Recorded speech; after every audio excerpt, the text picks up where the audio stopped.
The infrastructure of our elections is not just the physical electoral apparatus run by state and local governments, but more fundamentally, the faith that American citizens have in our elections. That faith has been under malicious attack from our foreign foes through disinformation campaigns. The spread of disinformation fed upon itself until it arrived at the Capitol of the United States on January 6th, which cost 5 lives. Section 230 reform. Shackling free speech or saving democracy. Section 230 is often blamed for enabling the negative effects of social media. Section 230 gave Internet services 2 important tools. The first provides immunity from liability for users' content. You can sue the person who gave the tweet, but you can't sue Twitter, who gave that person access to the world. The second provides good Samaritan protections for content moderation and removal, even of constitutionally protected speech, as long as it's done in good faith. The Internet has outgrown Section 230. Section 230 is the most important law protecting Internet speech, and removing Section 230 will remove speech from the Internet. In the US, when we talk about politics, we're really talking about media about politics. And when those news and information flows get laced with strategic misinformation, then a simple search can lead people down the rabbit hole of medical misinformation or political disinformation. Facebook has found that you can take a blank account and you can follow centrist interests. And just by clicking on the content Facebook suggests to you, Facebook will get more and more and more extreme.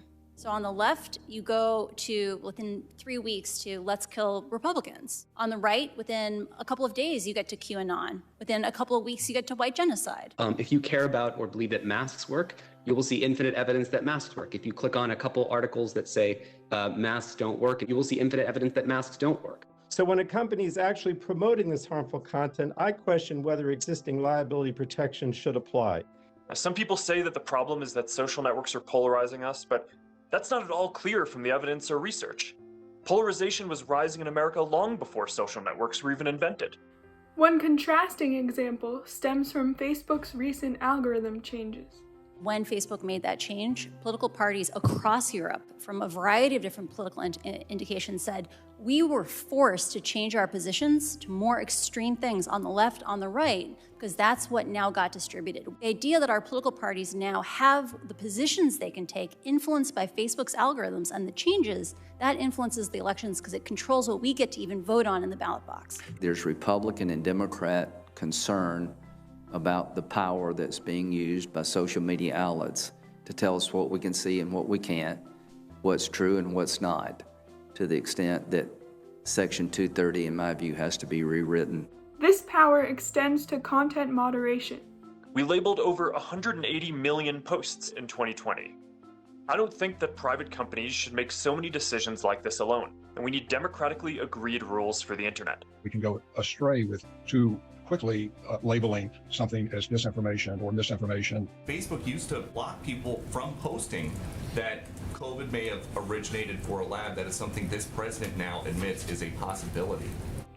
Some allege that Section 230 enables biased moderation. Twitter and Facebook censor Republican members of Congress at a rate of 53-1 compared to Democrats. Twitter suspends conservatives 21 times more often than liberals.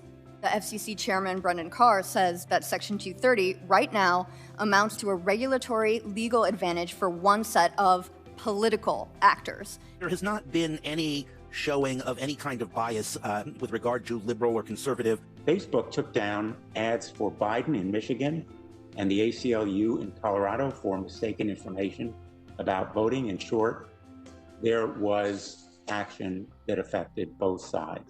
Others believe that a bias would not be an issue.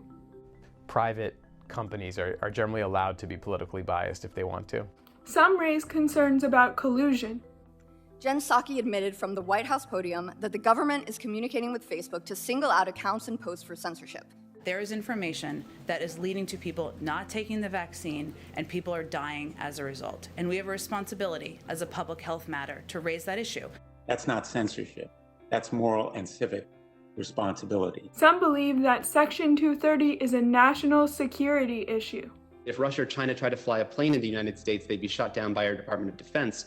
But if they try to fly an information bomb into the United States, they're met by a white-gloved algorithm from one of these companies that says exactly which zip code would you like to target. It is the opposite of national security.